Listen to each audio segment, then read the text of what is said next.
Namaku Anissa, panggilanku Ica. Aku seorang mahasiswi berusia 20 tahun. Beberapa waktu lalu, aku mengetahui bahwa aku hamil di luar nikah. Saat mengetahui hal itu, aku merasa sangat sedih, takut, dan kecewa pada diriku sendiri. Aku merasa telah mengecewakan orang tua dan merusak rencana masa depanku. Aku sering menangis, sulit berkonsentrasi, dan terus menyalahkan diri sendiri.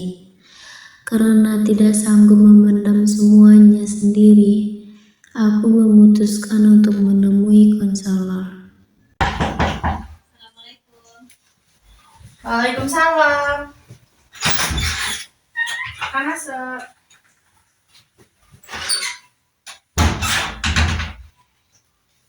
Mau duduk di sebelah mana? Sebelah sini aja, Bu. Silakan duduk.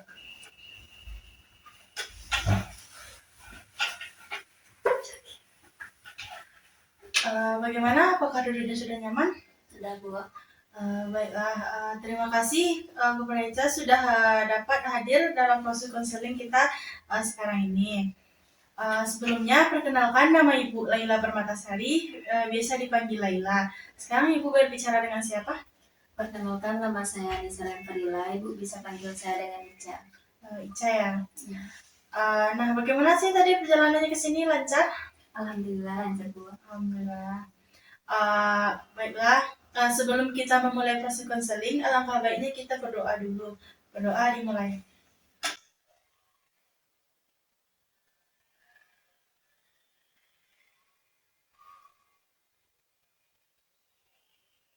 Berdoa selesai. Semoga dengan pembacaan doa tadi lancarlah proses konseling kita dari awal sampai akhir. Amin, amin, ya rabbal alamin. Sebelumnya, apakah Ica sudah pernah mengikuti proses konseling?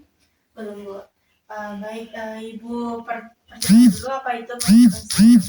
Proses konseling adalah proses pemberian bantuan yang dilakukan oleh konselor, yaitu Ibu sendiri, kepada konseli, yaitu Ica, dengan tujuan untuk mengentaskan suatu masalah yang sedang Ica hadapi.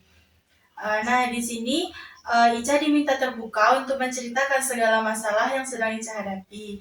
Nah, di sini juga Ibu akan merahasiakan semua cerita-cerita yang sudah Ica ceritakan, dan hanya kita berdua yang tahu. Nah, proses konseling kita ini mungkin berjalan sekitar 30 menit sampai selesai. Dan di sini Ibu akan sukarela untuk membantu Ica dalam menyelesaikan masalah Ica. Apakah Ica sudah paham? Sudah, Bu. Apa yang dapat Ica simpulkan dari penjelasan Ibu tadi? Baik, yang dapat saya simpulkan yaitu proses konseling itu adalah suatu proses yang memberi bantuan, yang mana bantuan tersebut dari konselor dan kepada konseli saya sendiri, dan saya juga diminta untuk berpartisipasi aktif dalam menyampaikan masalah yang sedang saya hadapi. Nah, bagus sekali Ica. Baiklah, mungkin Ica kayaknya sudah tidak sabar untuk menceritakan masalahnya. Masalah apa yang sedang Ica rasakan? Saya sedang merasa takut, cemas, takut dan cemas, Bu. Ibu paham dengan apa yang sedang Ica rasakan. Rasa takut dan kecewa seperti apa yang sedang Ica rasakan? Saya hamil di luar nikah, Bu, dan saya juga takut untuk bercerita kepada orang tua saya. Terima kasih sudah mau bercerita dengan jujur. Ibu paham dengan apa yang sedang Ica rasakan. dengan tekanan yang begitu beratnya. Dan rasa takut seperti apa yang Ica rasakan? Saya takut nanti orang tua saya akan marah, Bu. Ya. Lalu saya akan dikeluarkan dari kampus Ya. dan masa depan saya hancur, Bu. Bagaimana hubungan Ica dengan pasangan Ica? Hubungan saya tetap berjalan, Bu, dan kami juga sama-sama mengetahui hal ini, tetapi kami juga sama-sama bingung, Bu, harus bagaimana. Jadi pasangan Ica juga tahu Ica itu hamil, dan Ica takut untuk menyampaikan masalah yang sedang Ica hadapi ini kepada orang tua Ica. Terus selain pasangan, siapa lagi yang sudah mengetahui masalah Ica ini? Ada satu orang sahabat saya, Bu. Dari kapan sahabat Ica itu mengetahui masalah Ica ini? Setelah saya tes spek itu sekitar 1 minggu setelah itu baru saya bercerita kepada teman saya, Bu, karena saya juga bingung untuk mau bercerita dengan siapa, kecuali dengan dia. Saya tidak takut untuk bercerita, Bu. Berarti teman Ica itu sudah mengetahui masalah Ica ini sekitar 1 minggu yang lalu? Iya, Bu. Baik. Terus bagaimana respon teman Ica waktu Ica bercerita masalah itu? Respon teman saya itu ketika saya menceritakan itu dia juga ikut kaget, Bu, dan dia juga memberi saya saran untuk datang ke konseling pada hari ini. Wajar sih kalau teman Ica itu juga kaget dengan mendengar berita ini. Jadi yang mengarahkan Ica untuk datang ke sini sahabat Ica itu. Iya, Bu. Jadi orang tua Ica belum tahu tentang masalah yang sedang Ica hadapi ini? Belum, Bu. Hal apa yang membuat Ica takut untuk bercerita kepada orang tua Ica?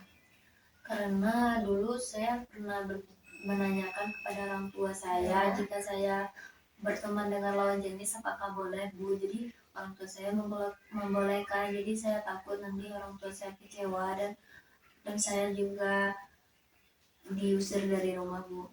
Jadi Ica merasa takut karena nanti dimarahi orang tuanya. Nah, di sini Ibu ada menyediakan kursi kosong dengan tujuan Ica bisa membayangkan orang tua Ica, tahu siapapun di sini, untuk Ica bercerita tentang masalah Ica yang sulit Ica ungkapkan. Apakah Ica bisa memperagakan orang tua Ica sedang memberikan nasihat kepada Ica untuk tidak melampaui batas wajar dalam pertemanan dengan laki-laki? Bisa, Bu. Coba Ica peragakan.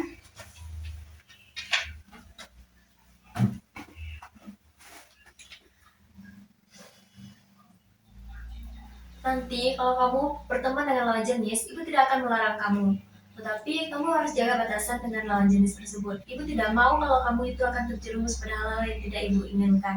Dan nanti kalau kamu melanggar aturan yang telah Ibu tetapkan ini, kamu tidak akan Ibu izinkan untuk tinggal di rumah ini. Dan Ibu akan sangat kecewa kepada kamu. Baik, apakah Ica bisa pindah lagi dan memperagakan respon Ica saat orang tua Ica itu marah?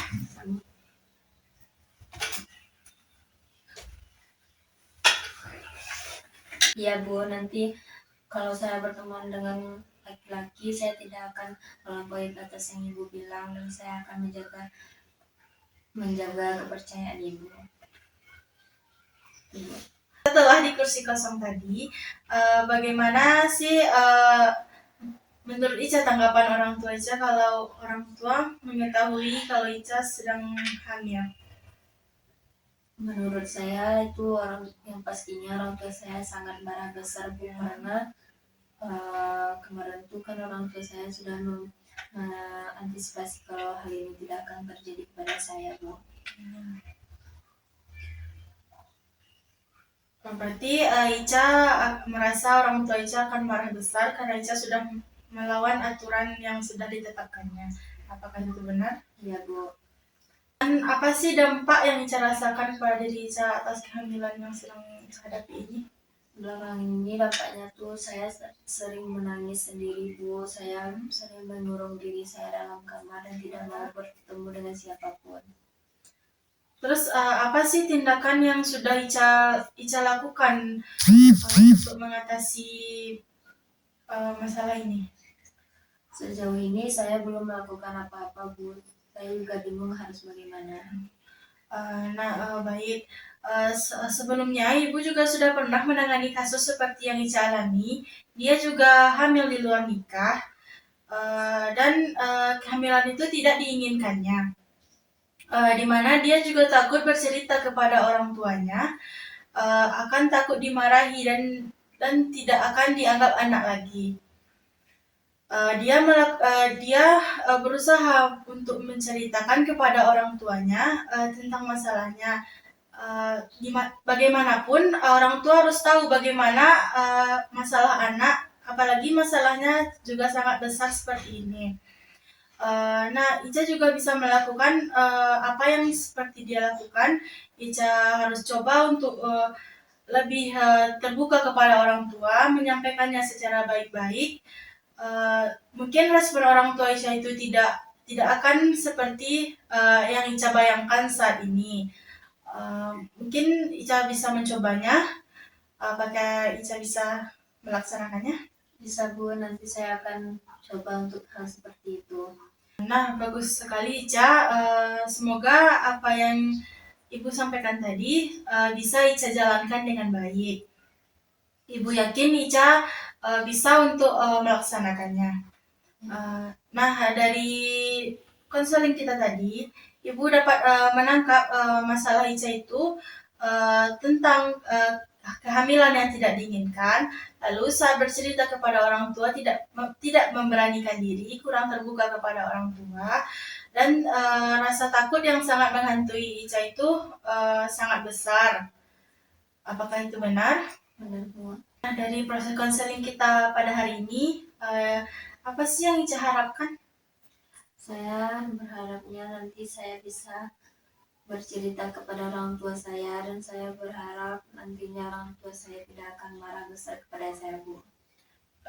Semoga apa yang Ica harapkan tadi bisa Ica lakukan dengan maksimal. Bagaimana sih perasaan Ica sekarang setelah menceritakan semua masalahnya? Perasaan saya saat ini sudah lega, Bu, dan saya juga sudah menemukan jalan keluar yang ini. Terus kapan sih Ica ingin memulai hasil dari fase konseling kita ini untuk bercerita kepada orang tuanya? Saya akan memulainya minggu depan, Bu. Kenapa harus minggu depan? Kalau bisa secepatnya, kenapa harus minggu depan? Baik, Bu, saya akan coba nanti, Bu. Baik. Bagus. Karena lebih cepat itu lebih baik. Jadi kapan Ibu akan mendapatkan hasil dari proses konseling kita ini? Baik, Bu, mungkin di minggu depan saja, Bu, di jam yang sama dan hari yang sama, Bu. Baik. Berarti kita akan ketemu lagi di minggu depan kan? Ya, Bu. Di hari yang sama, di jam yang sama. Berarti tempatnya? Di sini saja, Bu. Baik, berarti di tempat yang sama juga. Ya. Baik Ica, sepertinya proses konseling kita ini sudah hampir berakhir. Ibu tunggu konfirmasi Ica di minggu depan. Semoga bisa berjalan dengan baik dengan apa yang sudah kita capai tadi. Ibu yakin Ica bisa melaksanakannya. Tadi proses konseling kita diawali dengan doa. Baik, marilah kita akhiri dengan doa. Berdoa dimulai.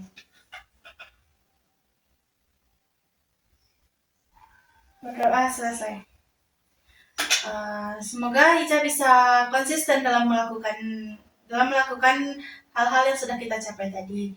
Ibu akhiri dengan mengucapkan alhamdulillah. Ibu tutup wabillahi taufiq wal hidayah. Assalamualaikum warahmatullahi wabarakatuh. Waalaikumsalam warahmatullahi wabarakatuh.